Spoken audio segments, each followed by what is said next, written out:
निजर महत्व बढ़ाइबा पई 20टी उपाय। 1. अन्यमानंक आगरे निजर प्रशंसा करंतु नाही। 2.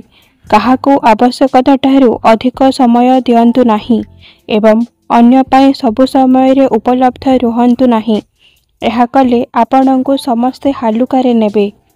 3. निजर पर्सनालिटी को ठीक करंतु, भल किंबा सफा वस्त्र पिंधंतु एवं सबु बेले भल दिसिबा पई प्रयास करंतु। 4. निज कथारे अटल रहिबा सिखंतु, जहा कहिबो ताकू पूर्ण अवश्य करंतु। 5. जेते होई पारिबो कम कथा कहंतु, आपण जेते कम कहिबे आपणकर कथार वैल्यू सेतिकी बढ़ी जिवो। जदि आपण अत्यधिक कथा कहंती तो लोक माने आपणक कथा को सीरियसली नहीं नथांती एवं आपणकर कथा को केही गुरुत्व दियंती नाही। 6. काहाकू निजर सबु कथा कहंतु नाही। जेबे भी काहा सहित कथा हुअंती तो सामना रे थिबा व्यक्तिर इंटरेस्ट हिसाब रे कथा हुअंतु।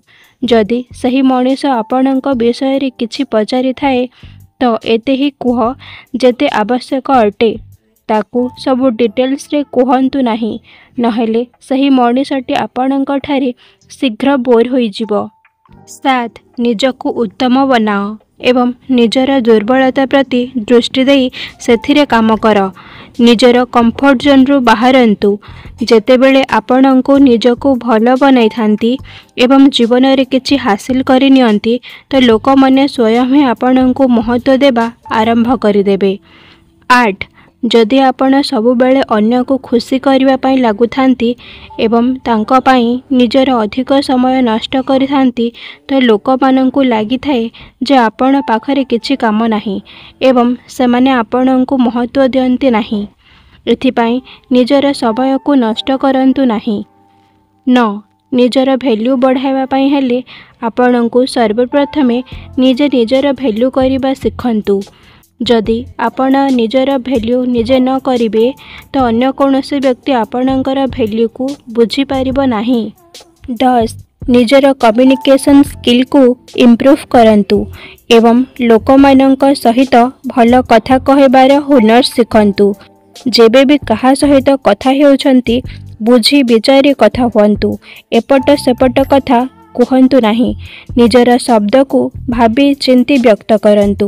आपणंक कथार सामना व्यक्तिर लोकंकु कौन प्रभाव पड़िबो एही कथार ध्यान रखंतु। 11. किछि लोकंक अभ्यास थाए कि निजर प्रशंसा निजे करिबा। जदि आपण मध्य एमिति करंती तो आपणंक वैल्यू मध्य कम होई जिवो। 12. अन्य कहा उपरे निर्भर रुहंतु नाही। निजर किंबा निज जीवन डिसीजन निजे नियंतु एवं अन्य काहाठू बेसी आशा रखंतु नाही, कारण जेबे आपण कहा उपरे निर्भर रहंती तो अन्य नजर रे आपणकर महत्व कम होई जाय थाए। बहुत थर तो यह निजर सेल्फ रेस्पेक्ट पर्यंत आसी जाय थाए। सेथिपाई कहा उपरे निर्भर रहंतु नाही। 13. अन्य कहा पाई बेसी अवेलेबल रहंतु नाही। जेबे मध्य कोनोसी व्यक्तिर आपणंक आवश्यक पड़िबो तो आपण शीघ्र पहुंची जाआंती, तो यह करबा द्वारा सही व्यक्ति आपणंकर महत्व को बुझी पारे नाही एवं गुरुत्व देव नाही। एहार सीधा कारण हेउछि जे जदि जेकोनोसी जिनिस बेसी अवेलेबल रही थाए तार मूल्य कम होई थाए एवं जो जिनिस आवश्यकता ठारू कम होई थाए तार मूल्य अधिक होई थाए। 14. मने रखंतु आपणंकु अल्परु अल्प कथा कहिबार अछि। एमिति कहिबार अछि कि आपणंक कथा सुनुथबा व्यक्ति आपणंक ठारे इम्प्रेस होई जिवो। जदि कोनोसी दुईटे व्यक्ति तांको मध्यरे कथा हेउछंती तो मझिरे पड़िके कहंतु नाही। जदि व्यक्ति आपणंकर राय मागंती तो उत्तर दियंतु। नंबर 15. स्मार्ट हुअंतु। जेबे मध्य जो व्यक्ति माने आपणंकु बेसी गुरुत्व दियंती नाही एवं आपणंकु कम बुझंती सही लोक माने निजर काम हासिल करिबा पई आपणंक ठारे अचानक फलरे कथा होई थांती। सही समय रे आपण मध्य सेमानंकु विनम्रतार सहित ସେହି କାମ ପାଇଁ ମନା କରିଦିଅନ୍ତୁ। ସେତେବେଳେ ସେମାନେ ଆପଣଙ୍କର ମୂଲ୍ୟ ଜାଣିପାରିବେ।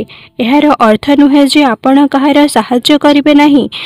ଯିଏ ଆପଣଙ୍କର ଭ୍ୟାଲ୍ୟୁକୁ ବୁଝିଥାଏ ତାହାକୁ ସାହାଯ୍ୟ କରନ୍ତୁ, କିନ୍ତୁ ଯିଏ ନିଜର ସ୍ୱାର୍ଥ ପାଇଁ ଆପଣଙ୍କୁ ମନେ ପକାଇଥାଏ ଆପଣ ତାକୁ ମନା କରି ଶିଖିବା ଉଚିତ। ନମ୍ବର 16, ଗୋଟିଏ ସଫଳ ବ୍ୟକ୍ତିର ମୂଲ୍ୟ ସବୁଠାରୁ ଅଧିକ ହୋଇଥାଏ। ଏକ ଅସଫଳ ବ୍ୟକ୍ତିକୁ କେହି ଗୁରୁତ୍ୱ ଦିଅନ୍ତି ନାହିଁ। ସେଥିପାଇଁ ନିଜ ଜୀବନରେ ସଫଳତା ହାସଲ କରନ୍ତୁ। ଆପଣ ଯେଉଁଦିନ ସଫଳ ହୋଇଯିବେ ସେହିଦିନ ଆପଣଙ୍କର ମୂଲ୍ୟ ବଢ଼ିଯିବ।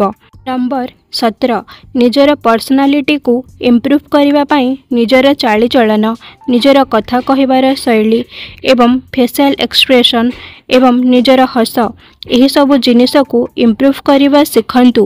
ଏହାଦ୍ୱାରା ଲୋକ ଆପଣଙ୍କୁ ପସନ୍ଦ କରିବେ।